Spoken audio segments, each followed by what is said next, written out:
Even during a bull run, it seems to be 2 steps forward and 1 step back, and sometimes 3 steps forward and 2 steps back. The major gains in crypto since November, some of them have stepped back. And this causes massive fear and worry to new people coming in for the first time.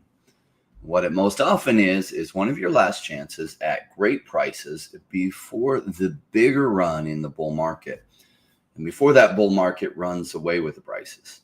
Now, many crypto tokens are still cheap, but it won't be that way for forever. Some of the largest altcoins have paused for a bit, but I think even those are going much higher. Today, we'll get into the price action. Paul is joining us again. I know you're going to love it. Welcome to the Crypto Rain channel and our family. If you, like me, came into crypto because you realize there is massive potential here for life-changing gains over a greater 4 to 8 year period, and you're looking at those discussions on becoming a solid, unshakable, savage crypto investor, like a Navy SEAL of crypto investing, well, you're in exactly the right place and with the right family, the Rainmaker family. Now, the reason I created this channel is because I was once new to the crypto space 7, almost 8 years ago. And back then I was looking for a crypto channel and a group that understood crypto as an investment and discussed the most important things, like the 4-year crypto cycle, specific projects and the specific pros and cons of each of those projects, the team behind it, what are the strengths, what are the weaknesses, what are the opportunities, what are the threats, risks, guess the upside if it came together well, and also what might stop it from coming together well. And I didn't find that, so we created it. And I say we because it isn't just me anymore. It's a family of Rainmakers, and you'll see them here in the chat already. You see them in our free Telegram group. There is a link to that below. And where you will really find our family is in the private Patreon group. And the private Patreon is like the gateway that allows you access to the private Discord, the Rainmaker private Discord. And on Discord is where the Rainmaker family interacts daily. This is where the very best discussion and best info is. There are many other benefits too that I don't often talk about publicly, but let's just say there is a cost to doing that, but there are often opportunities that massively outweigh the cost, so that it's really a benefit to those that are in that group more than anything else. Do note, I'm not a financial advisor. I am a crypto investor myself. Paul is an investor in many different markets, and none of this to be taken as financial advice. So if you haven't already, make it rain on that like button and help me welcome Paul to the show. Hello, hello. Happy New Year to everybody. And I hope you're having a good one so far. Yeah, so what does Paul's family do for New Year over in very sunny UK? Sunny London. Yeah, it's freezing here at the moment. Yeah, we just chilled out at home. So yeah, had the family over and yeah, my wife is actually Slovakian.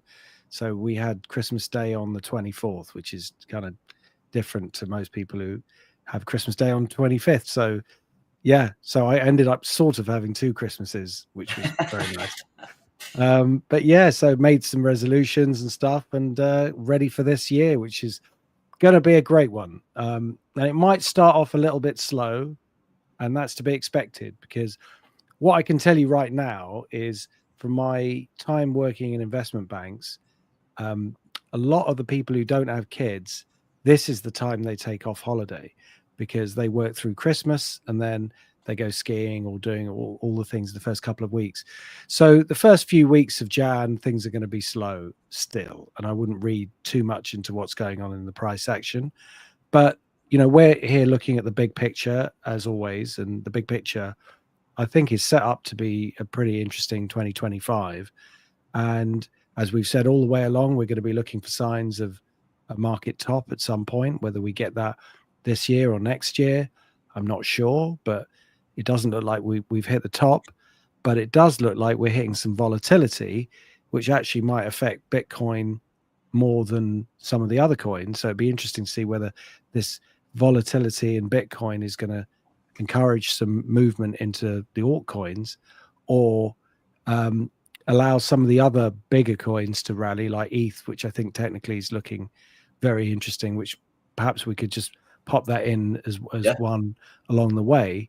But market wise, the risk on theme is still there. The only flies in the ointment are that the value of the dollar has been going up, and that's kind of unusual, but at this stage, but it's happening, so we're dealing with it, and the market doesn't seem to really mind that much. But I sense that it is biting into profits a little bit, and that's why Wall Street's getting a bit jittery here, and it might actually take a bit of a correction in the equity markets to make this view on interest rates, which the Fed are now saying they're not going to cut as much. It's going to be a slower path lower. So they were talking about 2 more 25 basis point cuts, and I think the market is easing away from that, which if you look at where the asset markets are, it's not really surprising because everything's been so strong. But the thing with that is it doesn't take many down days and some negative numbers to change their views. So things can be very fluid. But if we get 2 rate cuts in 2025, with everything moving higher as well and the dollar moving lower, I think there's going to be plenty of liquidity around for a very decent rally in practically everything. So question, Raoul Pal often talks about every 4 years, the interest rates have to come down because there are massive amounts of corporate and sovereign wealth and debt that needs to be refinanced. But we really haven't seen rates come down very low last year or this year. So like, I would think that they would need to come down much lower or it'd cause huge problems. But it seems like they're taking a very hawkish stance that they're going to keep rates pretty high. It's not back down on that.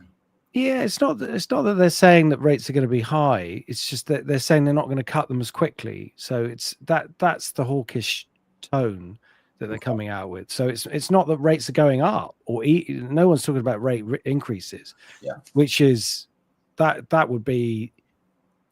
I think, again, as we've spoken a few times about, that's where when the market starts to get really hot, they'll start to turn up the the interest rate dial, and in the first instances it might not do very much, and we should start to see some really hot numbers coming through, but the market will kind of ignore it because everything's going higher. So yeah, I'm not sure about that. I'm not sure that I've not heard that before, that they have to, but we shall see. I mean, I'm looking at the charts of some of the 10-year yields, and for example, Canada and Australia look like yields are going to go lower, which is really, really strange. I mean, the US, I suppose we could jump into the charts and have a look. The US yields at the moment, the 10-year has been really pretty strong. So that's heading up towards 5%, but still pretty much in a range. I mean, if it topped out here and started to go down, that wouldn't look out of place. So it's possible. I wouldn't say it's completely unlikely, but if you look at some of the other, Australia, it's a little bit more muted. Canada's a lot more muted. So I'm looking here at maybe this being a potential top, and if yields come down or break this 3%, then things could really start to move lower in other areas, which sometimes I do that to look for movements in another country that people aren't really that focused on, to give an indication of where things might move in the US. But yeah, overall, yields could come down. And if they do, it would be a massive boost to the market. Because look, this chart of the Dow Jones. We talked about this possible top last year, and it's come off. But look at where it's been rallying from. I mean, the rally started at 32,000. It hit 45,000, retraced to 42. I mean, even if it came to 40,000, it would still be in a great uptrend. It could even be in an uptrend, really, if it got into 37,000. So, and if the market starts coming down there, they're going to really talk about lower rates. So lower rates are possible. We shall see. But as long as the equity markets are behaving themselves and in upward trends, I'm kind of more confident that the risk on trades will continue. And again, we've seen it with Bitcoin trading back over 100,000. There is that demand, but I think that's a second wave of people who've FOMO'd slightly of the first move, and I think maybe they'll get shaken out, and then it will go back up. So broadly speaking, the markets are just going to be a little bit tricky to call in the next couple of weeks. Then they should settle down into something a bit more predictable. But if we just quickly run through what's going on, Dow Jones Transportation, still like that to break 18,000. It's in an upward trend, pressing towards resistance. S&P 500, that looks like perhaps the top's forming there, but it's not clear. This could really surprise everyone and start trading back up. And it, so I'm not sure. It's just in a consolidation, but it's certainly not massively bearish from a long-term perspective at this point. Russell 2000, again, it's hit this resistance. This is small cap stocks. So this is great that it's overall going higher. It's making a little bit of a meal of it. And for anyone who trades crypto, this is probably a really boring, slow market because it's not moving up 20% in a day. But the important thing is this is telling us what the economy is doing, which I think is very important to indicate what sort of risk people are going to take in other things. So yeah, S&P 500. Yeah, we've looked. Oh no, sorry. This is the Nasdaq going sideways again. So perhaps there'll be a correction back to 20,000. Very possible given the trend, but the trend hasn't changed. The big picture is still bullish.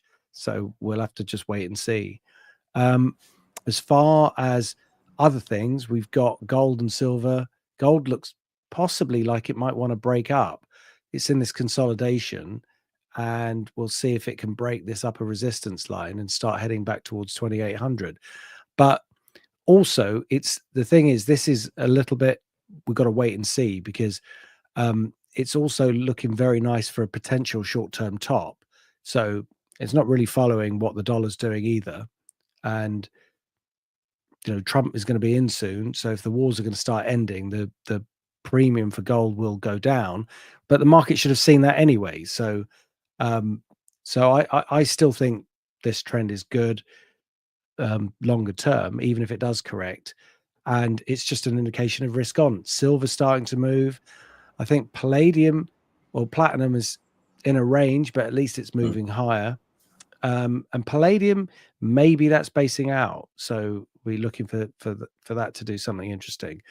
But getting back to sort of what this means for the markets that we follow, Bitcoin, if we look at the weekly bar chart, made a high on the 16th of December, which also, if we look at MicroStrategy, remember I said at the time, it was interesting that MicroStrategy hit a top and then came down before Bitcoin had actually done that.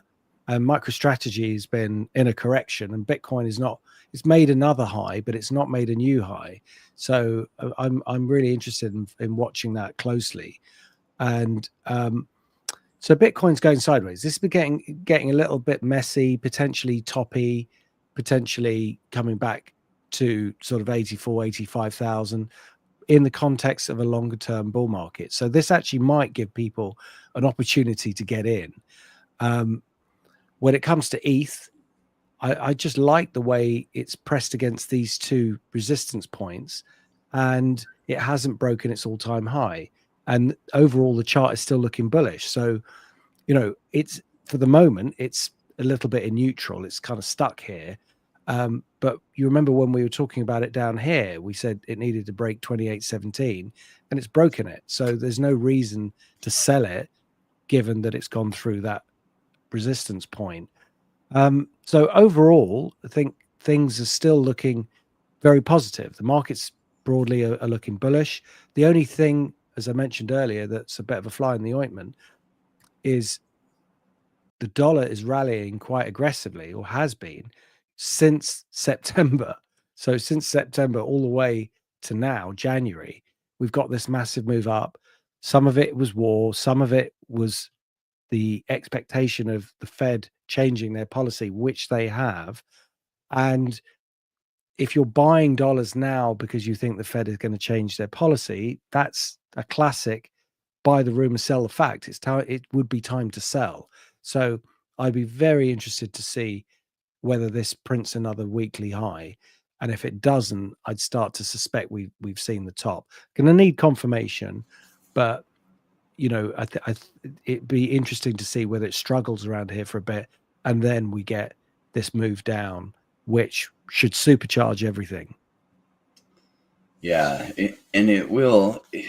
It'll be interesting to see when this year really the crypto gets some massive momentum. It's been pretty consistent that every 4 years, Bitcoin and then the altcoins really run hard. But where in that 4 years, it's not a consistent pattern on exactly when it plays out.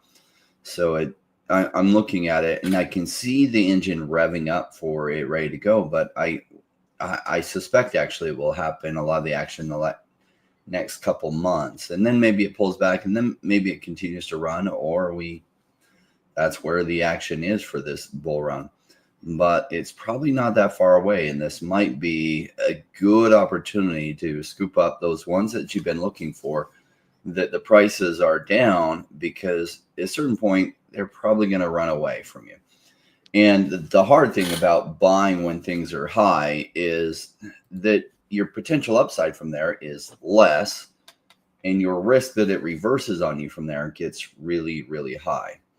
Although that is where most new people coming into crypto feel the most confident buying, because they can look back on the charts and be like, oh my gosh, this token has gone 50x. So what if it goes another 50x from here? And they feel confident because it just had such amazing price performance that it's just going to continue. And that isn't the case. In fact, it's the time they should be most worried, when they look to the left and most of the gains, like some massive, massive gains that have already happened, that never continues for forever.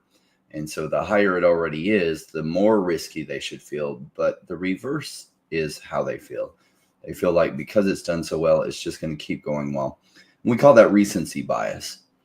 Just like when things are quite down and the price is really, really low, even if it shows some trends that it's ready to turn around and go up from there, they're scared to death to buy, because they look at the charts and it's done nothing but mostly go down for the last long while. So they just assume it's going to continue for forever. And that's also not the case. Chris says, good time to short the DXY. Not time. Oh, I'm sorry, I spoke over you. Sorry, Jay. What was that? Yeah, I said not a bad time. Yeah, what I'd say is we got non-farms on Friday. Let's see how the market reacts to that. But a small nibble for me, I could be tempted, but there is some initial signs, but not enough to be confident. And remember, when the move starts, it should go a long way. So we don't have to be too clever with this. We just need to wait until we get a good signal, and then we're looking sub 100. So there'll be plenty of time to jump on. But yeah, I can understand that you get an itchy trigger finger at this point, which is what I'm thinking as well. But I want to wait for just a bit more confirmation. Yeah. Real Randy Chavez joining in. I love this game. Randy, what's going on, brother? It's definitely a game. That's a good way to put it. It is a game. It's how you got to view it. Yeah, in CB, we'll take a look at Veracity as we get through a lot of these other scan ones. I put a star by this so we can check it out. I had a request for bumper. We got my friend Sanjay jumping in. Sanjay, good to see you. And yeah, tons of comments. Everyone's pretty excited for this coming year, and I think there's great reason to be. If you understand what's going on, 2025 is going to be a banner year for crypto. Like every 4 years, crypto has gone tremendously well since 2013. And I'm not seeing any reasons to believe that 2025 isn't going to be the same, that it's going to go crazy to potentially really crazy this year. All right. Chris says, appreciate the not financial advice, Paul. Yeah. Justin B says time to start a rain dance and get this party started. Oh Yeah. yes, I've been secretly doing rain dances all year last year for this year. All right. Let's start with looking at Bitcoin, then we can look at ETH and then XRP. Yeah. Yeah, we actually just jumped into those. So I guess I looked at Bitcoin a little bit when you're comparing that to MicroStrategies. Yeah, I was I was basically saying it's a bit messy. The chart's a bit messy here, and we're looking pretty much for a correction, potentially back down to perhaps this area here. I know I'm when the market does this, when it's consolidating for a number of weeks, it's telling us that it wants to pause. So I need to see some evidence that it's picking up and going back over the new high and a build up of lows, etc. And just that coupled with the way MicroStrategy looks, it just feels like it wants to correct a little bit, maybe to do a bit of a shakeout and give an opportunity to people who haven't got in before. And as I was saying, I think ETH looks a bit better for a breakout, just the way the chart looks. ETH looks equivalent, like it's down here, and I usually buy into strength, but these things do rotate. So if Bitcoin breaks out to the upside and ETH doesn't, okay, so I'm wrong. I'll have to wait for the signals, but it just feels like this has had its party, and now maybe people will look at other products and see how they move. Now that doesn't guarantee that all the altcoins are going to suddenly move up. Some look much better, and actually we're going to look at them on the show, and some still look like they're correcting a little bit. But that frothy big move is still something that we're going to be waiting to see. And as I've said, early part of Jan, we should still be making plans for the year, and there will still be lower volume. I'd expect that. Did you say we should go to Ethan? Well, I've looked at Ethan Cardano. Did you say, or what was the first one? Next one, let's take a look at XRP. XRP, which is that amazing candle we had when Trump won the election. XRP skyrocketed. It's not done a lot since we last looked at it, and when we last looked at it, it was obviously from the breakout. We talked about the breakout, and then we talked about how it's in this consolidation. What I like about it, it's still consolidating near the high, and it's making some form of triangle. So I think for me that this is still in the buy zone, and it might surprise with another move higher, depending on how big the correction in Bitcoin is. If the correction is really big and people start to get a bit shaken, I think that would be an opportunity. Maybe that will push it below 2 and hit some stops. But as far as the chart goes, if I'd bought it, I wouldn't be thinking of selling it. That's how I view it. Like, well, if I bought a breakout, why would I sell it here? And I think no. So if it's not a sell, it's a buy. So for me, I think it's still got upside, even though it's it's got a big market cap. XRP isn't one I go deep into with the audience on the YouTube channel, but we have a lot of deep discussions in the private Discord. For those that join the Patreon and then connected up your Discord so that you get access to the Rainmaker private Discord, a lot of in-depth discussions on what's going on with the ISO 220 coins. XRP is, a lot of countries are building their financial rails on XRP. So Japan, a lot of Europe, and the US. And there's a lot of discussion on why it can go to $100 or $1,000 in the coming number of years. That might be 6 years away. It might be 10 years away.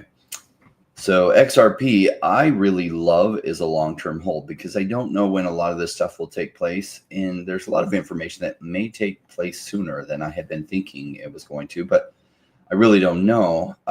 If it is the new financial rails of the banking system and replaces SWIFT and it upgrades what countries and what banks can do for sending money quickly, efficiently, and cheaply, then its market cap can go way higher than what it's at. And it's at a pretty high market cap. But what a lot of people don't know is they haven't been around crypto for very long, and they don't know historically that XRP's market cap actually flipped Bitcoin back in 2017, meaning the market cap of XRP exceeded what Bitcoin's market cap was.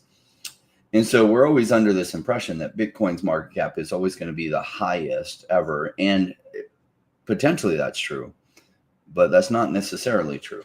Could XRP go to a market cap that is absolutely absurd? Well, if it makes up the financial rails of the system and that these banks have to hold XRP in order to transact on it, we could see a massive supply crunch, and XRP could go to prices that you almost can't fathom.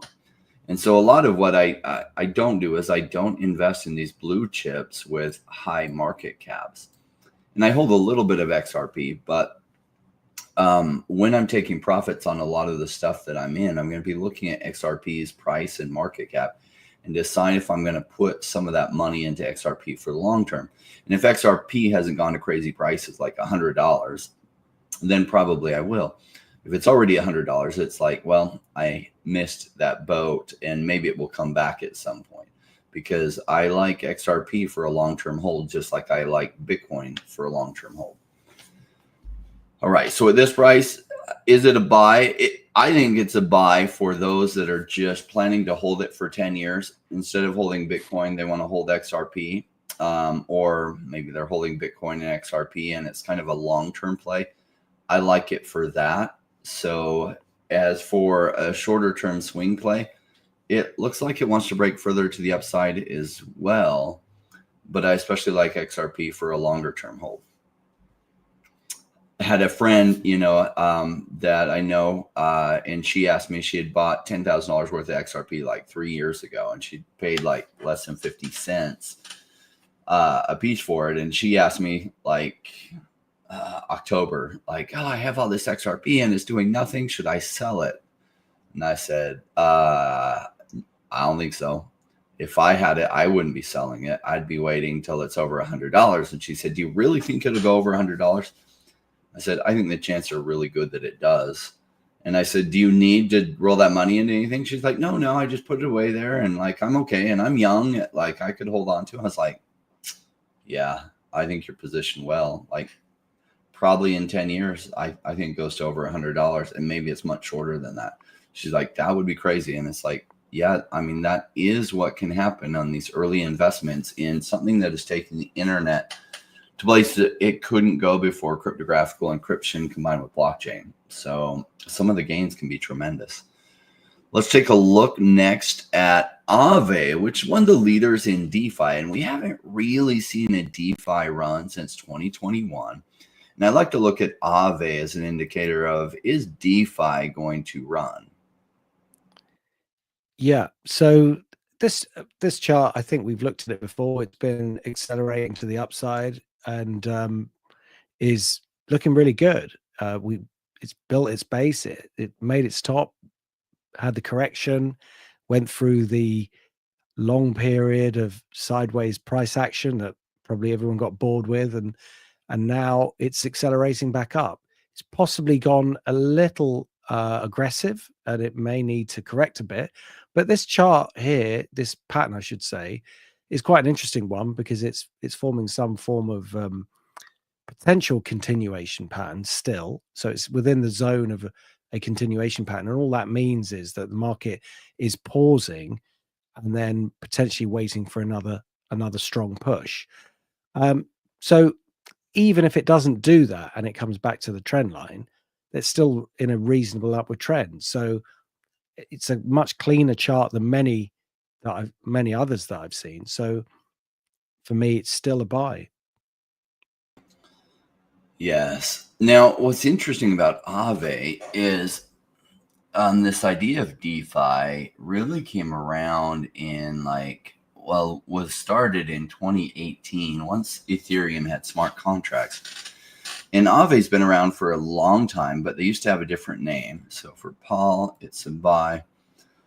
It was called ETHLend, and I remember it being talked about in 2018, 2019. Unfortunately, I didn't buy it for it was like 10 cents or under 10 cents. And it literally went from maybe even 2 to 5 cents all the way up to $572. A crazy, crazy run. And this chart doesn't show 2020, but in it doesn't show June of 2020, but in June of 2020, DeFi really took off. And ETHLend, which then became rebranded as AAVE, did like 1,000x. And I remember watching that from the sidelines, not having understood what DeFi was, and seeing the kind of gains early stage DeFi projects that caught traction could have. We haven't seen a DeFi run since really it started in June of 2020, where we had this massive run. And then again in March and April of 2021, we saw them take off again. But notice it's been a corrective phase ever since then. And what swings way too far to the upside often swings way too far to the downside, coming all the way down to $50 roughly. And now it's wanting to run again. So it went about 7x from that bottom, correcting down a little bit. But I think DeFi has a bigger run. Now, I'm not in AAVE because I'm in riskier plays. Its market cap is already 4.3 billion. I like some other things that have much, much smaller market caps that as DeFi's narrative really gets some traction, a lot of people then dig into research on the smaller cap ones, and they often will run farther at a much faster pace when they catch some traction. So though I like the DeFi narrative a lot, I don't hold AAVE, but I do think AAVE is going to continue higher for the coming months. I'm just in riskier projects that might run a lot farther. All right. So for me, if I were buying blue chips, it would be it's been showing the XRP chart. My apologies to the audience. I forgot to switch it over so you were seeing what I was seeing, but this is AAVE's chart. For me, it would be a buy if I were buying blue chips, but I'm not buying blue chips. I'm just watching AAVE because I think DeFi is going to catch some major traction at some point. And this is kind of a leading indicator of when that's going to be. All right, let's take a look at our next one, which is Cardano. So Cardano definitely has been on the buy list, and it's responded nicely, again sitting near the high in a consolidation similar to XRP. So it's chewing around this sort of 90, whatever that is, 93 cents.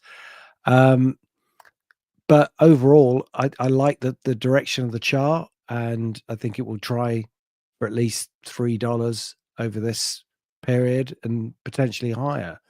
In the short term, it may stay sideways and even perhaps come back below some support here. There's support at 81 cents.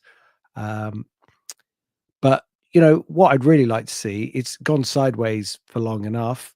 It starts to get a bit of support and take a run at this 140, 150. So no real change. It's just been in a sort of holding pattern here, and with a bullish bias, because it's one of the ones that has been favored over the longer term. It didn't look like that when it was in this range, and it was pretty sad when it was going down through this period, but it was always part of the long-term strategy that at some point it would move towards a bullish trend, and it's doing it. So we'll see how much of it can hang on to in this in any correction that unfolds, but really the chart still looks nice, still looks good for me, and I still think it's a buy. Awesome. Let's see. All right, so Cardano's market cap is up at 33 billion. So obviously it's well into the blue chip category. And like I showed before, I'm not holding blue chips, but a lot of its market cap is in circulation already. So market cap with 33 billion, a fully diluted value of 42 billion. It does have staking, so that's how more Cardano comes into circulation, but it's at a really slow amount that it comes into circulation. So that doesn't put the new tokens come into circulation, don't put tons of downward price pressure on it. I think it's still going to go up farther, but a lot of the amazing price action has been missed. And this is why I use the phrase a lot, buy when it's boring. And when price action looks like this, it looks very, very boring, and that is a better time to buy. Now, I had some concerns with Cardano around here, although if you've been following the channel for a while, when it actually hit 22 cents, I said, that is so ridiculously low for Cardano. It is a massive buy. At 22 cents, it's just way too cheap. It never should have corrected that cheap.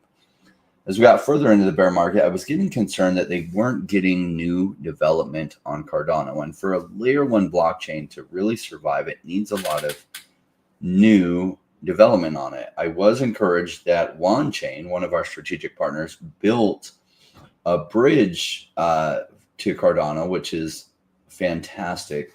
So we got more inroads, making it easier to send funds to and from Cardano.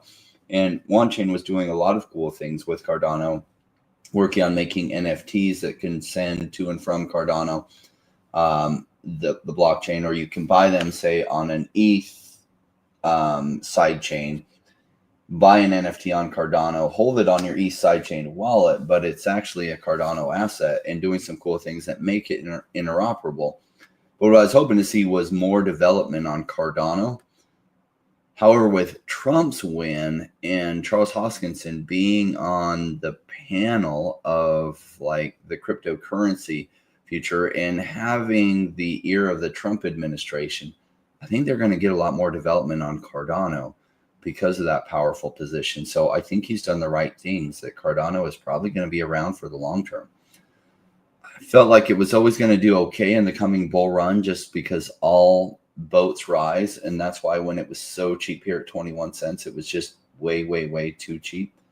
But now it went all the way to $1.21. It's back to 95 cents. For those looking for blue chips, I think Cardano is a good buy. I'm not buying it because I'm in riskier projects, and some of them are on the Cardano ecosystem, but at much lower price points. And so they tend to run a lot higher in the bull run. I'm looking for things that I look at and say, can I get 50x gains or 100x gains from here?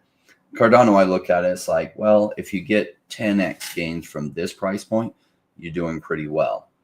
So that's why I'm not actually buying Cardano. Now, many people with much larger funds, if they can just get 10x gains, they're excited as can be.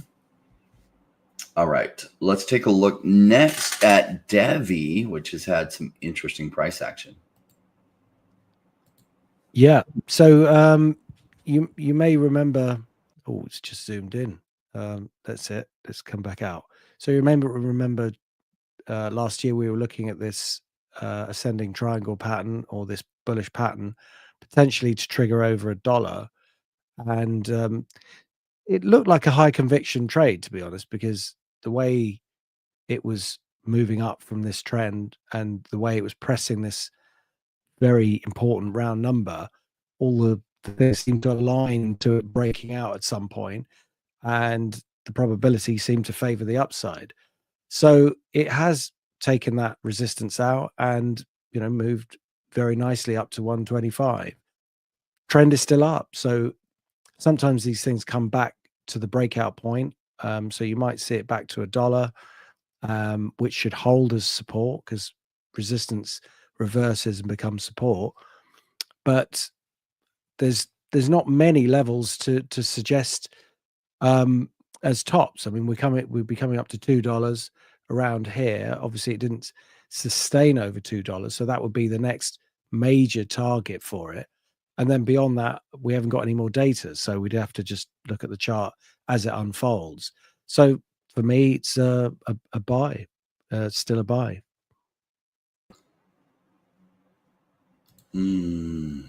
Yes, this one. Now, if you've been a long-term follower of the channel and you missed this, it's not because it wasn't covered tremendously. Maybe it just didn't make sense for you at the time, but we covered this a lot because I really like what the DEVVE team has done. They have a layer 1 blockchain that can do 8 million transactions per second. Now, their focus has been a little bit different than a lot of layer 1s, and their focus has always been enterprise blockchain, which is a narrative that really hasn't hit like mainstream crypto that they think about. Really, the only other enterprise blockchains out there is, in some ways, XRP is actually an enterprise blockchain. But Hedera Hashgraph is an enterprise blockchain. And so DEVVE doesn't interact the same way Cardano does, and that anyone can write to Cardano, in the same way Solana does, that anyone can write to Solana. But also, they don't have these kinds of speeds. Now, DEVVE's been around for a very long time, building since at least 2016, if not sooner. One of the challenges with DEVVE is most of the crypto market is not aware of them at all.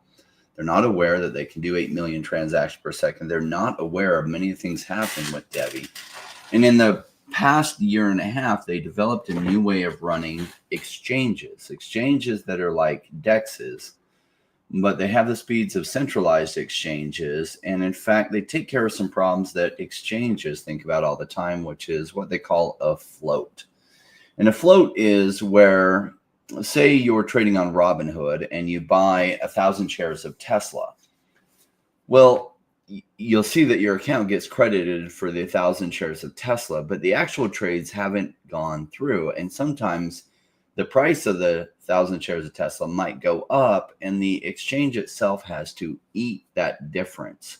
That's called the float. And so they have to keep hundreds of millions of dollars on hand for the float to make sure that they actually give you the price that you thought you bought it at, and your account was credited with it, but it didn't the actual transfer didn't happen. And they call that transaction time. They label them like transaction times, or how long it used to take was a T4 settlement time, or I guess settlement time is the word. And then they got it down to T3 and T2. So they usually settle those within a couple days, or T2 settlement time. And there's been a few breakthroughs that they felt like they could get T1 settlement times in the past number of years. But what they're really looking for is instantaneous settlement. And supposedly what DEVVE's new model for exchanges can do is T0 settlement. And what the rumor is, and we just had Austin, who's the spokesperson for DEVVE, come on the show a couple weeks ago, and he said that they have a large exchange that they're partnering with that will be announced soon. I think that will be sometime in January, maybe early February, with this partner. And we don't know who it is, but he said it's one of the biggest exchanges in the world. And it's not a crypto exchange. So whether it's Robinhood or what are some of the other big exchanges out there, it'd be interesting to see. And that might put DEVVE's awareness way up there. But if you remember, during the bear market, it got really cheap. Now back here, it bottomed out at 12 cents, and coin market cap doesn't always reflect the little wicks down that sometimes happen, but it did get all the way to 12 cents. And they didn't have this partnership that they were talking about. They did have some good things going on, but the price was too overly cheap. And a lot of this was just bear market pressure combined with token investing. A lot of the pre-sale investors were getting their tokens out, and some were even at profit at 12 cents, and they were selling their tokens as they got them, which put downward price pressure. And this is where I felt like it got so massively undervalued. It was just too good of a price to pass up. And while it's turned around incredibly, I know many in our private Discord were able to massively stock up at these lower prices, and are seeing already that they're way ahead of where they were. And I think DEVVE has a lot more to go. Now, what is it going to do in the short term? I don't know. Maybe it probably trades sideways, comes down a little bit before it goes up more. This announcement, remember, announcements often the price is anticipated in it, meaning the price goes up before the announcement. Once the announcement comes out, the price goes down. However, if this announcement is big enough, then really it's not priced in, because what will happen is then massive awareness might happen, and then the price might be able to continue up from there. But I wouldn't just expect that once the announcement comes out that it's 100% guaranteed that's going to run up. Often it doesn't. In fact, 80% of the time the price reverses from there. and then later resumes running after a few months of settling down. Now, I don't know specifically what will happen with this. We'll see what the exchange is, and if that pushes DEVVE into massive awareness across the crypto space. Because still, if you just go to people who don't follow this channel and you ask them about DEVVE, almost none of them in the crypto space will know what we're talking about yet. Now, if we go back to the bear market of 2018, 2019, and 2020, there were a lot of things I was invested in 2020 that became some of the biggest crypto projects of 2021. And even in February of 2021, if you would have went and told people about those projects and brought it up to them, they would have never heard of them before. And then later, just a month later, as the prices absolutely went crazy, then everyone in the crypto space was talking about them. At a certain point, I think DEVVE hits that awareness where most of the crypto space is aware of them, maybe even talking about them, and their price goes crazy. And I'm looking forward to that. Now at $1.23, after this run, would I buy it? No. Do I think it'll go a lot higher than this? Yes, but what I'd be hoping for is a chance to get in or a pullback. So it's like you may have missed this boat and it's not a clear entry point. $1.23 is an exciting place to get in. Well, for me, an exciting place to get in was way down in this area. Like anything under 30 cents, I felt like was just too massively cheap. And it was an easy, no-brainer entry point for me. At $1.23, like, yes, it hit $1.40, but I just like to see a little bit clearer entry point than what it's showing here. So for me, it's just a wait. All right, next, let's take a look at Injective. Yeah. So, oh, sorry. Did you say something? Was there? No. Okay. Yeah. Let's take a look at Injective. Yeah. Sure. Okay. So there's just an echo that came back, and I thought I was interrupting you. Sorry. So yeah, Injective. Interesting chart here, and in the sense that has had a very nice rally up to $50 with a big round number, boom, come into a correction. So had a correction from March all the way down to sort of August time. And we remember August the 5th as being a really important date when there was a big sell-off and a lot of altcoins sold off aggressively. And that was the low for that period, and have worked its way back up from those points. And this one is doing the same. We've had a nice rally here back to 35, but we've not had some crazy XRP type or and others sort of straight line poles to the upside. So that's potentially what could happen in the future, but it's not guaranteed. Nothing is. What I would say about the chart is that we've got these rising lows as well, which is good, which is what we'd expect. And at some stage, it should change its dynamics and move towards a clearer trend to the upside and join some of the other markets. Whether it's going to do this now, I'm not sure. It could take a few more weeks, maybe months. I don't know. But what I would expect, where I'd expect it to be interesting, is that as it gets closer to $30, then I start getting interested in this sort of breakout from 30, which was the breakdown point here. That's a big level. And also the 35 area. That's where things should start to accelerate. So it's kind of neutral here. When I look at this, I think, should I buy it now? Will I miss something? And I don't feel like I'm just about to miss something.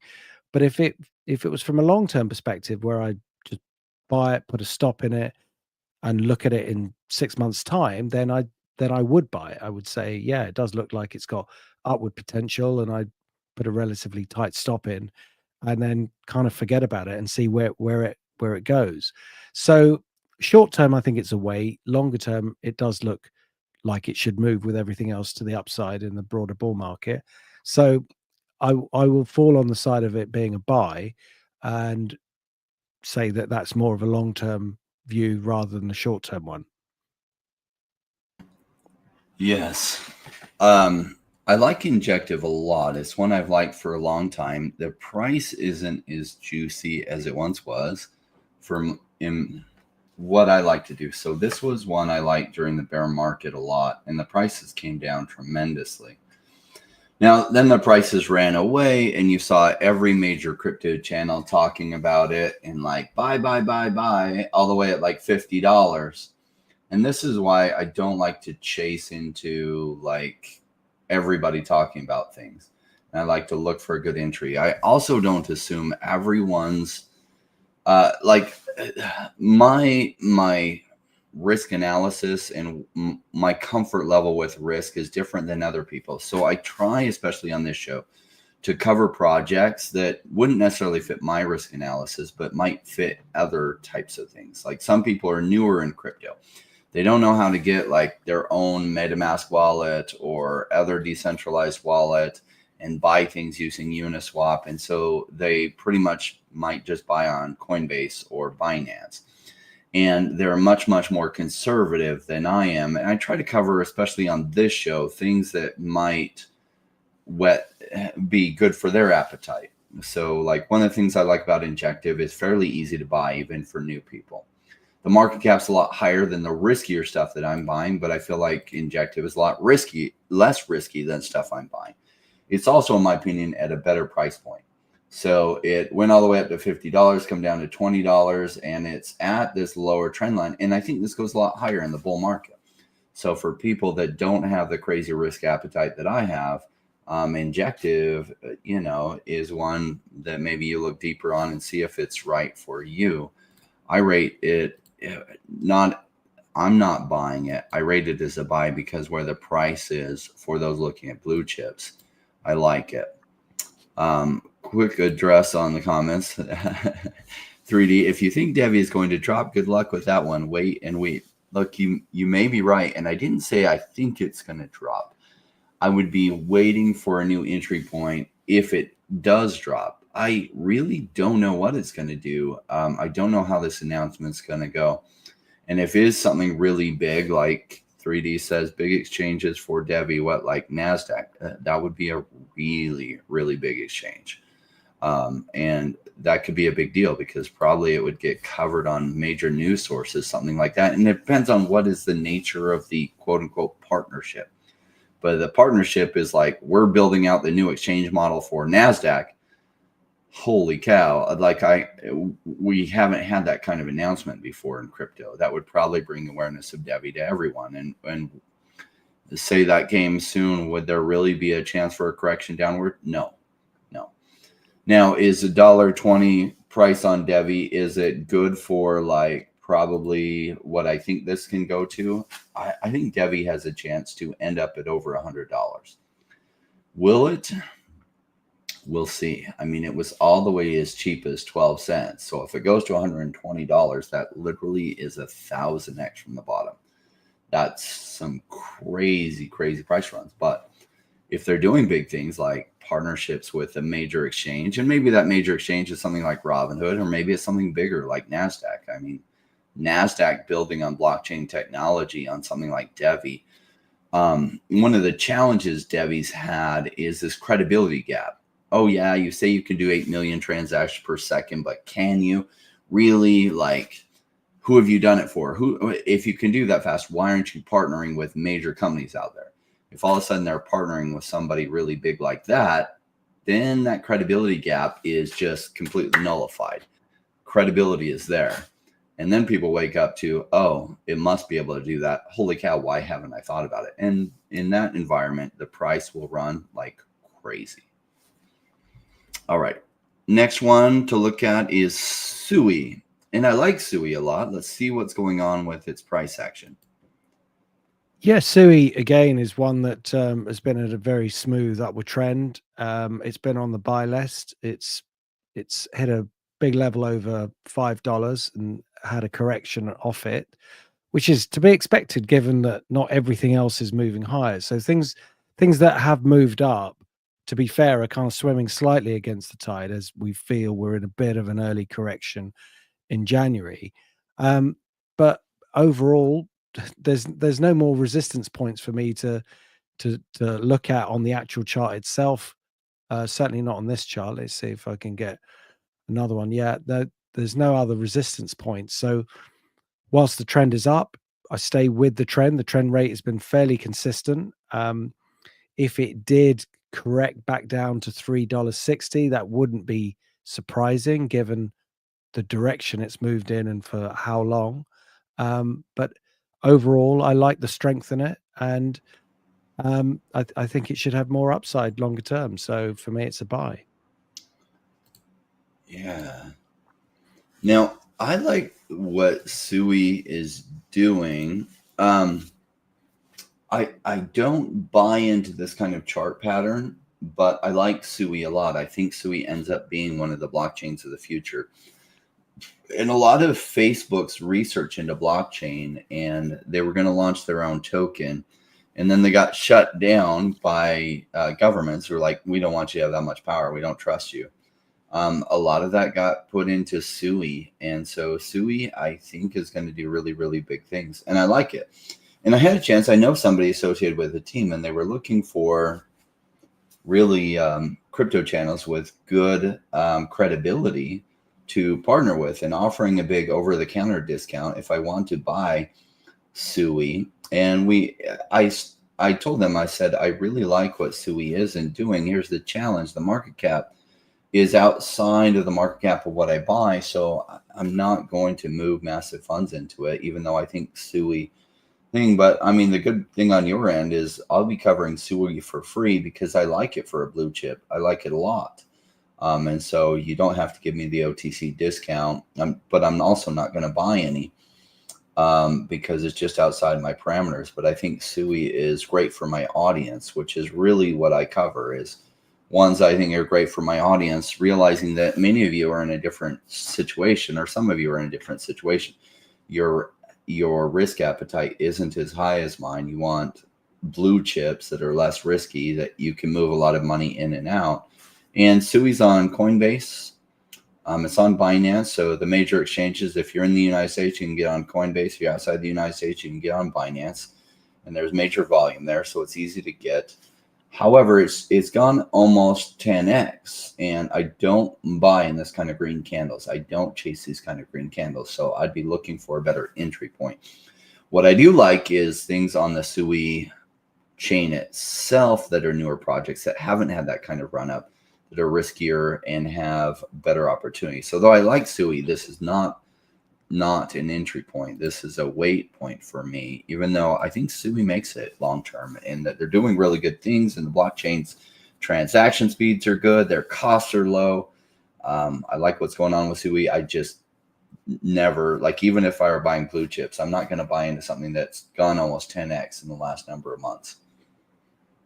So I don't chase boats that I've missed, and it's like they'll often come back. Instead of like jumping off the dock to swim out to a boat that I've missed, I'll often wait to see if it comes back. And sometimes they don't. Sometimes they just keep going. You don't ever get a chance at it again. But there are other boats at the dock usually that haven't run away from me. So why put all that effort to jump off the dock, swim after a boat that may even come back to dock, when I could just get one that is at the dock that maybe has come back or never left the dock. So SUI, great project, not at a price that I would be FOMOing in at all. Cool. Let's take a look at OMI.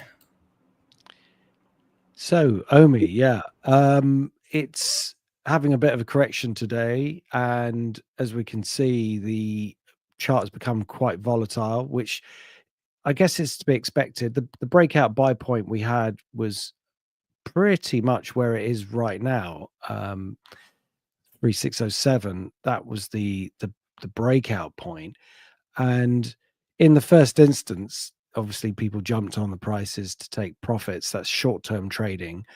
We're more interested in what the long term is looking like and what the long-term picture would be.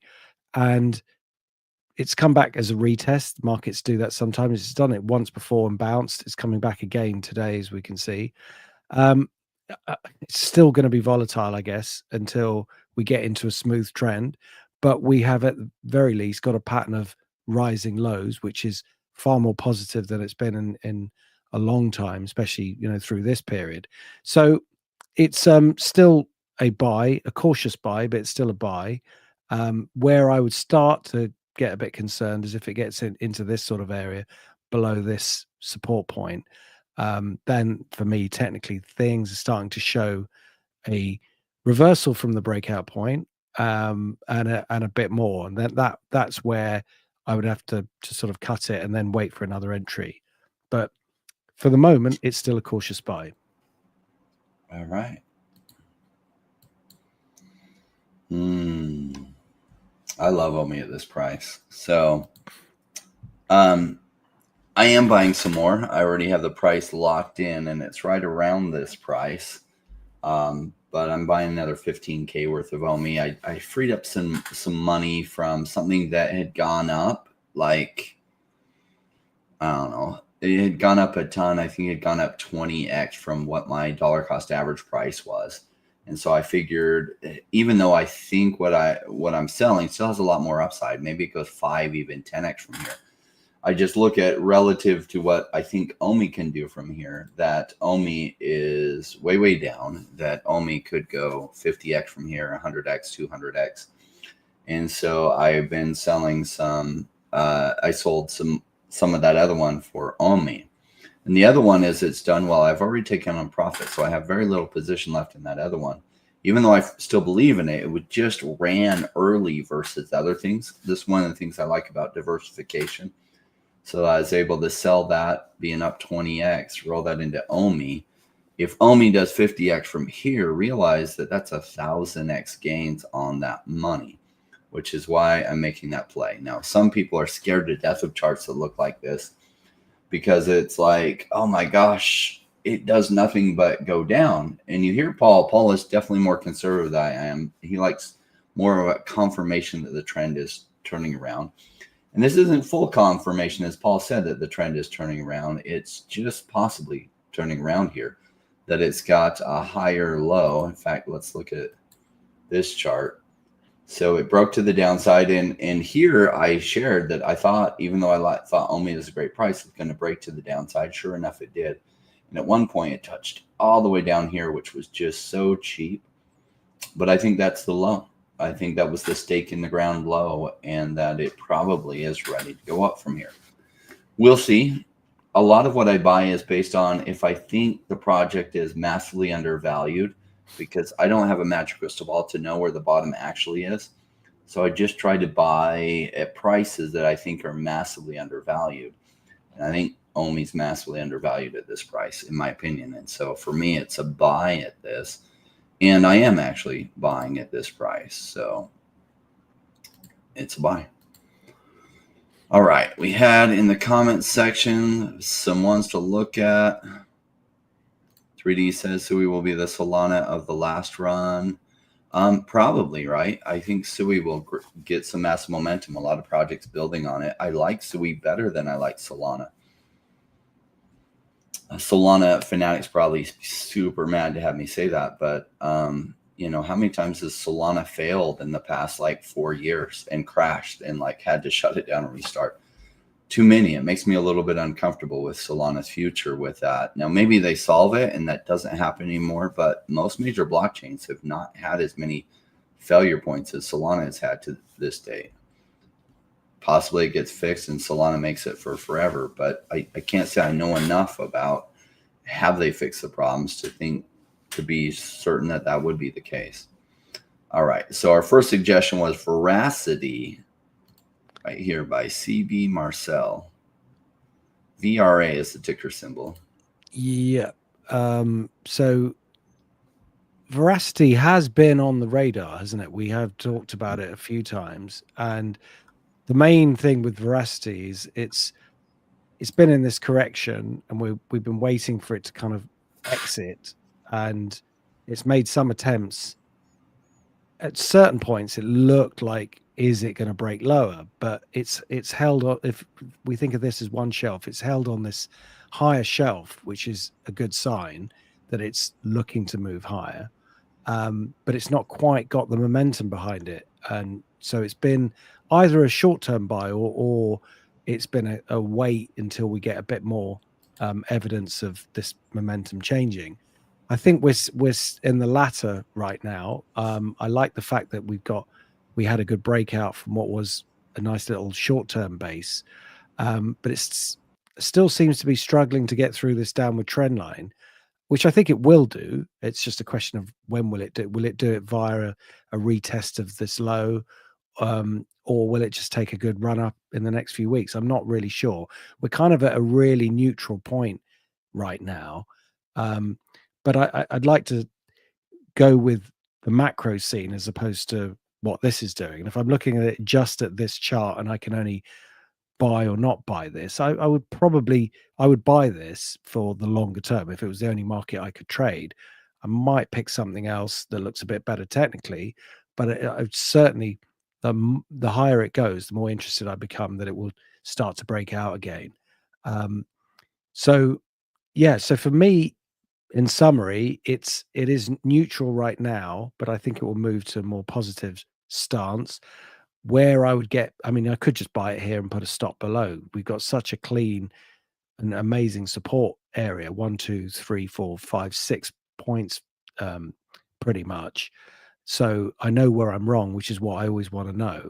And if I was looking at on that basis, a buy here with a stop below should be protected. So that would be that sort of strategy. But trying to finesse it slightly, I like to sort of get in as things are accelerating, and it looks like it will do that once this trend line's broken. So yeah, overall, it looks like a buy. Yeah. Now, Veracity is one that made me some good money way back here. It's one that I bought during the early bull market, and I made some good money on Veracity. But I did take 100% of profits out, and it's one I kept an eye on during the bear market. And what's interesting is they had a narrative in 2021 that was pretty novel, which is like we can use blockchain cryptographical encryption to have proof of viewers. So it's not like so advertisers can feel comfortable that they're spending money getting real views and not views of like bots and other things. So I like that. It's a narrative that's less interesting to me with all the other narratives that have come out. So I don't have any Veracity now that I'm aware of. I may in like some wallet from a long time ago that I just haven't seen. But I don't dislike it either. There's just other ones that are more interesting. But at a certain price, everything is interesting to me that I think has a decent team and a decent narrative. And I'd say it's a decent narrative with a good team. I like it a lot along this lower trend line, and it's not too far from the lower trend line. And essentially the price has gone about 20x from here at the top of the last bull market. So it's at a pretty good price. Is it something that I own right now? No. And its market cap is within the realm of what I'd own, $40 million market cap. But there's just other ones I like so much more. That this one I'm just lukewarm on. I like it. And I think it's going to do well in the bull run because I think everything is going to do well. So I think VRA does well. Maybe it does 20x from here. Maybe it does more than that. It's just not as juicy as some of the other ones I like more. So I'm not buying it. Where it gets really interesting to me is especially if it gets a lot cheaper than this trend line, that would start to become so appealing to me. I'd have a hard time passing up because I don't think they're going to fail between now and the blow off top of the bull run. They do get decently interesting at this trend line. For me, it's just a wait. I like them, and it's just an opportunity cost problem. That there's other opportunities I like even more that I'm buying, but VRA is a decent narrative with a good team, so I do like it. All right, we also had Bumper, which, speaking of attractive prices, I like where Bumper's price is at. Yeah, it's having a bit of a sell-off today, and it's quite an aggressive one actually with a big gap. So I'm not quite sure what's going on there. I think we've got a rise in volume as well. So there may be some form of announcement. I think we need to check what's going on. From a technical point of view, it's been it gave a buy signal, or was positive around this trend line break. And I think usually, obviously this line was in as well at 0.25 or 2.5 cents, as the main resistance that it needs to break to complete the base, which it hasn't done. So it was a very big level. It hit that 1, 2, 3, 4 times, and not got through. But it could potentially be forming what we would call a head and shoulders reversal pattern, where you've got a head, left shoulder, head here, and then here would form the right shoulder. The only thing I would say is this sharp move down isn't something I've seen on the chart before. It's a very big gap, and it's trading right here. So it's gone from here to here in one move. So what's behind that? I'd like to know. But if it can stabilize around here, then it would match the previous support, which is exactly at this level, and then start to recover. For me, then it's forming a really interesting base. Now, if Bitcoin does have a correction, as we've mentioned before, this is kind of the use case that Bumper has, and it's protecting profits in an innovative way. So maybe that will give it more traction. But as I say, that needs to be investigated. And I would certainly be waiting until we get a bit more information on it and a bit more stabilization, until we can see it move back up and perhaps come back to this area here. But ultimately, I still want to see this 2.5 cents broken. That's where I feel far more confident that the reversal is complete and it can smoothly move into a new trend. Yeah, that's interesting on that, because it's pulling data from CoinMarketCap, and yet I'm looking at the price data on CoinMarketCap directly, and there isn't that gap showing. I'm not sure why that gap is showing. Yeah, and on high volume as well. So yeah, which is strange. Yeah, interesting. So I like attractive prices, and sometimes it feels risky as hell to buy cheap, because in some ways it could be. And it often feels riskier than I feel like it really is. Like, one of the things most people cannot do is they cannot buy low like this, even when there's suggestions that it might be turning around. And the suggestion is that, well, this wick down, if it's accurate, and maybe it is, it was a big sell order into the liquidity pool, which drove the price way, way down. And some of that order completed at really low price. But let's say this is the bottom here. Then maybe the bottom is in and it's turning around. I like to buy based on what I feel like is the strength of the team, what is the strength of the narrative, and is the token undervalued? Well, if the project ultimately survives into the coming bull run, then yes, it's massively undervalued. Some people see this kind of price action, they're scared, well, shoot, are they on their way to death? I'm not aware that they're running out of funds. When I last spoke with them about how much runway they had, it was about 5 months ago, and they said they had 2 years left of financial runway to continue operations without raising additional capital. So if that's true, then they're not about to run out of capital and have to close their doors, which would be a good thing. So, well, it's a massively attractive price at this. Now, will it turn around? That's always the risk that you take. There's no guarantees. But remember DEVVE, when DEVVE was at 12 cents, the chart looked just like this, and it was scary. And now the price recently hit over $1.20, so 10x from the bottom. Will Bumper turn around? That's the risk that you don't know when you're buying at a chart that looks like this. I think it's a buy at this price. I think it probably will turn around and do quite well. And so I'm glad for the suggestion. This is the type of thing that I like to scoop up. and buy at these kind of prices on projects where I've done lots of research. I like the team. In this case, we've had the team on multiple times for interviews, and I really like what they're offering. They're just in this awareness gap problem. Most of the crypto space completely unaware of what Bumper does. They're not using it yet.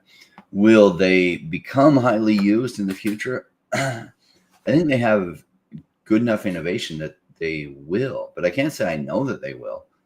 Remember, though, one of the biggest exchanges used in crypto today is Uniswap. And for 2 years, almost nobody knew about Uniswap, and they definitely weren't using it. And it wasn't until DeFi really took off, and a lot of the tokens that people wanted to get for DeFi, the only place you could get them was Uniswap. The Uniswap started to get some traction, and then everyone kind of walked new people through how to use Uniswap, and then much of the crypto space started using Uniswap.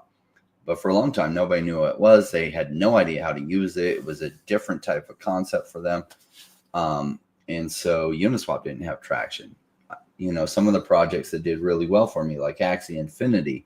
Axie Infinity at one point had almost no usage. In fact, teams were reaching out to different blockchain gaming communities and giving you free Axies just to play the game and demo it and play it. So they were literally giving people Axies to try playing the game because there was almost no awareness in the crypto space of what their project was. And it became one of the biggest project gainers in 2021.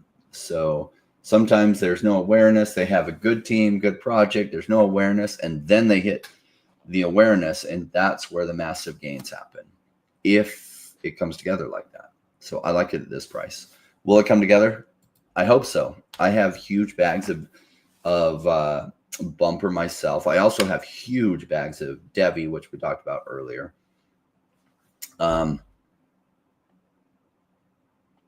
So I think this one is a scam. I think this is the one that ends up in the comments. Like you'll see in the comment section, we get flooded by bots pumping different scams and projects. I think that's what it is.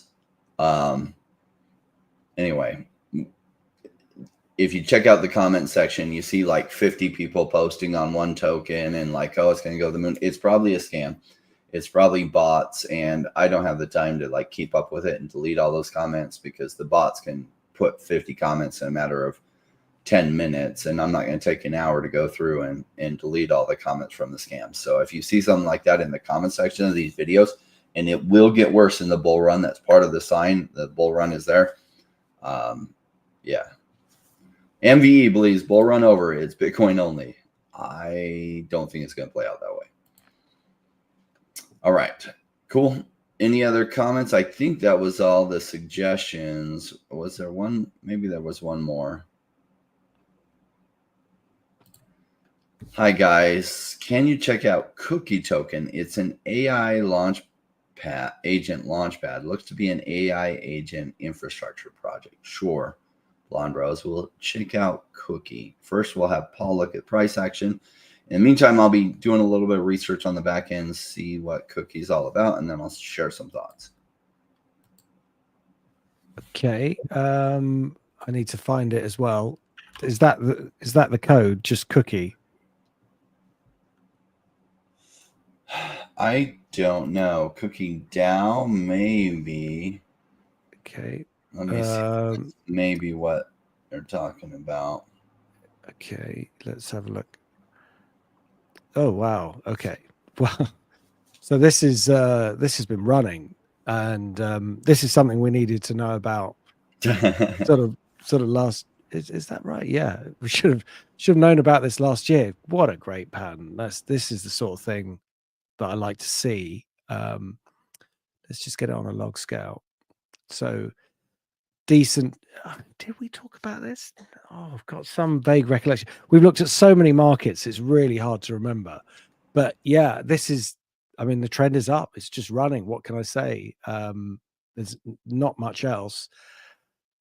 Be putting in a trend line, rolling the stops up, and just going with it. Really, it's not much else. It's all it's bullish. But if there was a point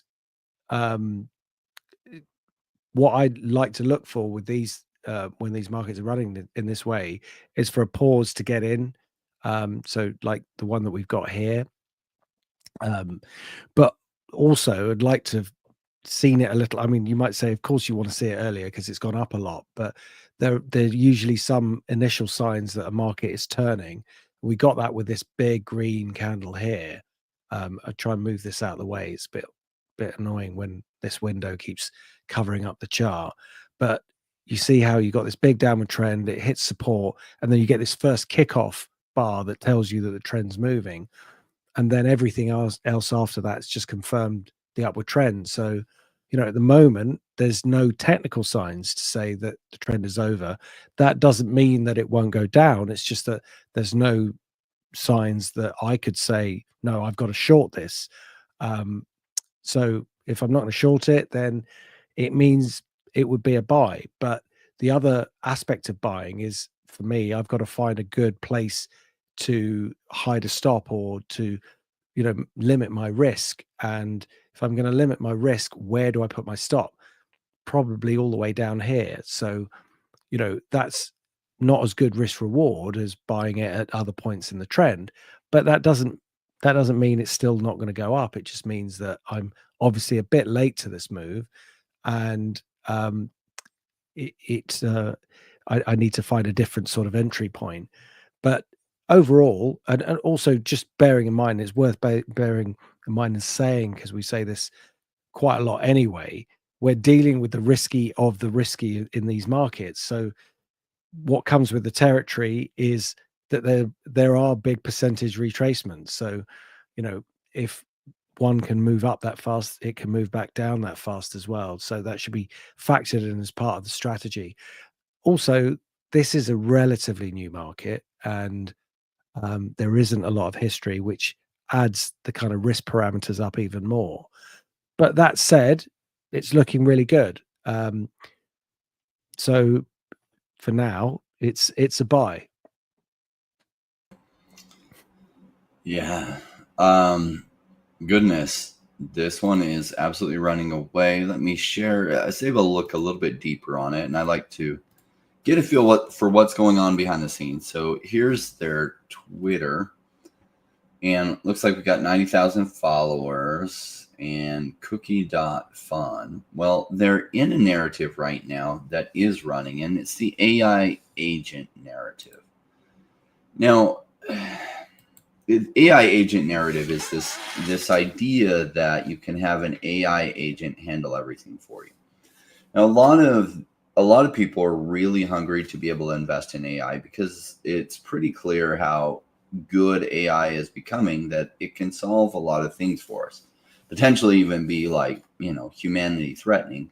But AI has progressed to the point that it's at crazy levels. So people are super hungry for being able to invest in AI because it's the future. And there aren't a lot of things that are investable for AI. So often a lot of people turn to the crypto space to throw money into AI narratives. And we're seeing this with Cookie DAO, where it's like an AI agent narrative, which AI agents is a new idea that people are talking about, where you can have an AI agent, say you can tell it to do everything for you, almost like an AI butler. You're like, you know, I need you to buy me some stock in this. I need you to tell me what stocks are running and give me an update every morning on what might be potentially good to look at. And that's something that AI could handle. And it doesn't need to be an actual walking robot to give you that kind of thing. It could just be an AI software running on your computer that integrates the internet, that every morning you could come in and talk to it, and it tells you what's going on and gives you an update on the things that are important for you, and giving you hints on or ideas on what cryptos might do better and what stocks might do better. So this is why this AI agent narrative is running. Now, how solid is Cookie behind that? How good is their AI behind that? This is what happens when a narrative runs, and I don't know how solid Cookie is. They might be solid and they might not be. I don't know, but I can't tell that based on this price, because when a narrative runs, like everything in that narrative starts to show charts like this.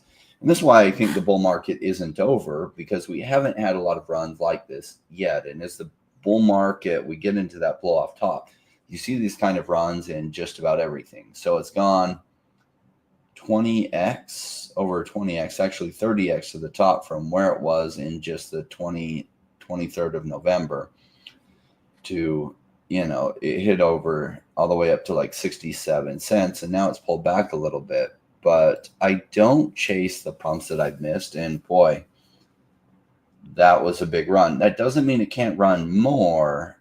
I don't know what it looks like, but the AI agent narrative is in full swing right now, and it is what's running. And so at a certain point, it will fade into other narratives. So is this run going to continue more? It may.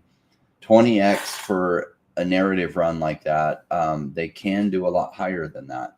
But say it does a total of 100x from the bottom. That means there's only like, from where it's pulled back to, like 6x up from this. So a lot of the major gains have happened on this.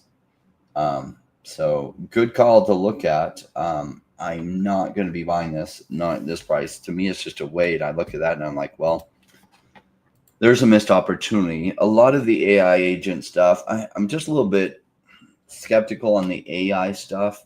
And I like to invest in solid narratives. So the AI narrative is solid, but then I like to invest in solid teams behind it.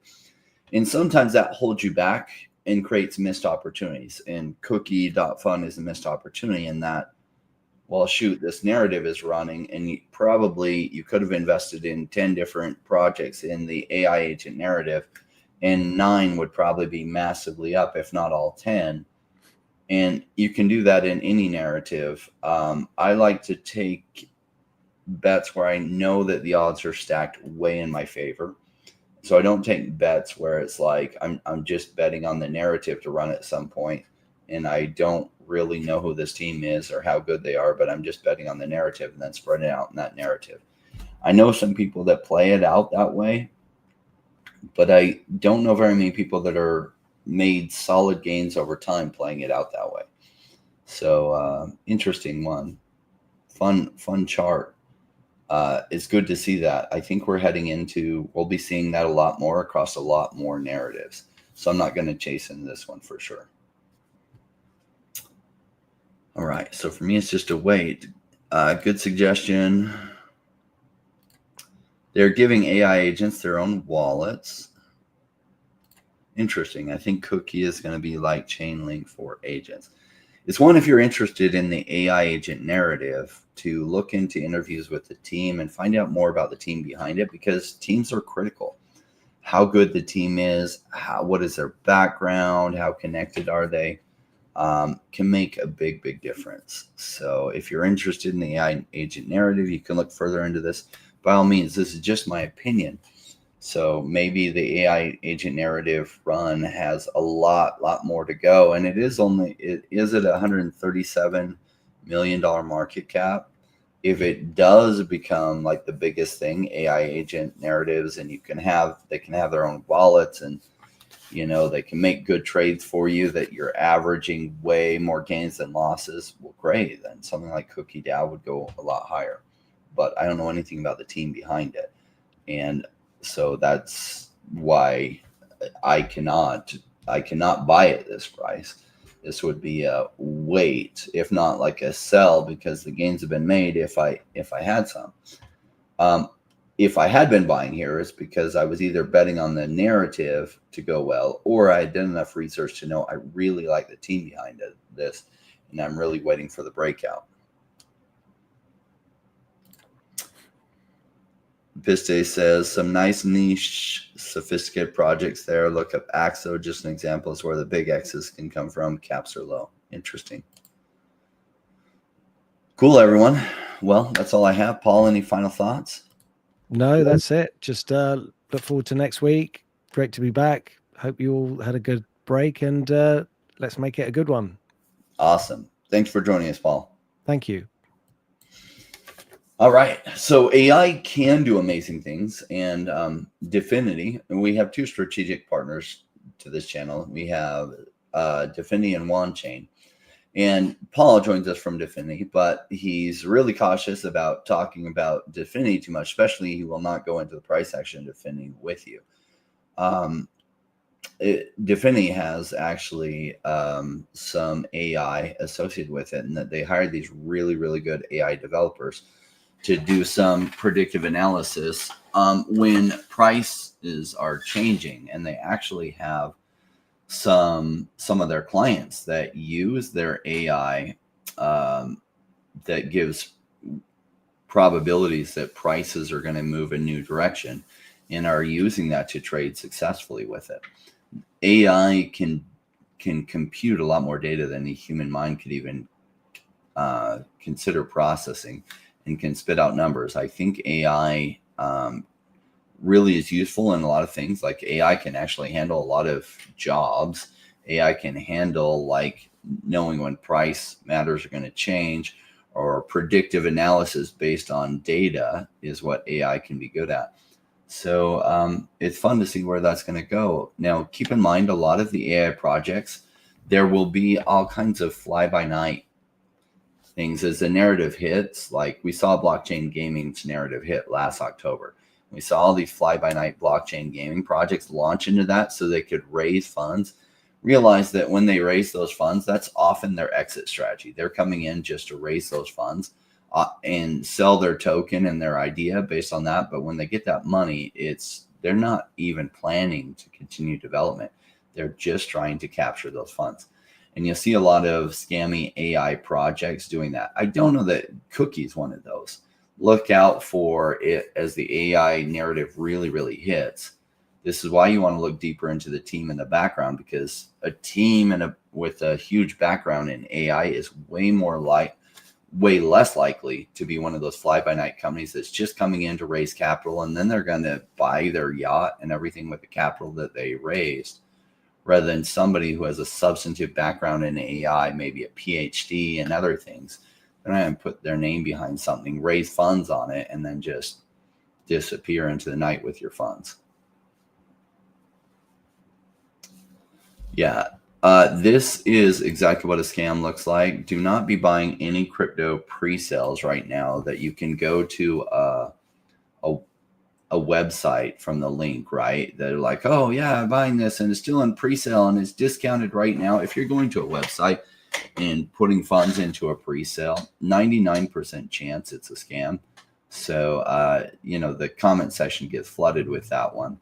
And it's just like 99% chance it's a scam. Don't be doing any pre-sales like that.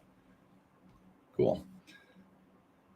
Thanks everyone for joining us. Remember, bull run, the massive blow off top hasn't likely hit yet. So if you're buying projects where the prices are still really good, they have a strong team, the narrative hasn't hit yet, I think it's going to be a really good year for you. Thanks for joining us, and we'll see you all soon.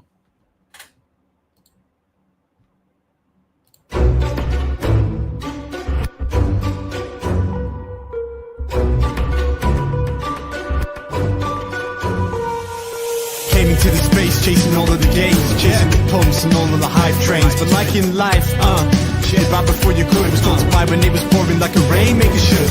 I buy when it's down, don't chase the boats that I miss, cause I always made the time in mind. I stick the one out cause I'm patient like that, and I'll wait for the right time. I'll sell when it's high, I buy when it's low. They call me rich, they call me smart. I'm just a rainmaker running the show. Calculated investments, I don't leave with my heart. The principles are simple, the leaving a mark. Buy when it's boring, just gotta be smart. I sell when it's hype, like all the channels they pump it. That's when I was selling, got parabolic and dump it. They call me rich, they call me smart. I'm a rainmaker, making my own start. I'm with the future, learning the past. Makes the time fly by, years going so fast. The game plan is mine, I'll own it now. When I reach the top, haters asking me how. Cause I'm a rainmaker, investments I love, and I follow what I learn, not relying on luck. Time is never better, the time like the present. This next 5 years is a gift and it's feeling like heaven. I'm committed to learn, to studying to know that nothing comes easy, but with knowledge the game show.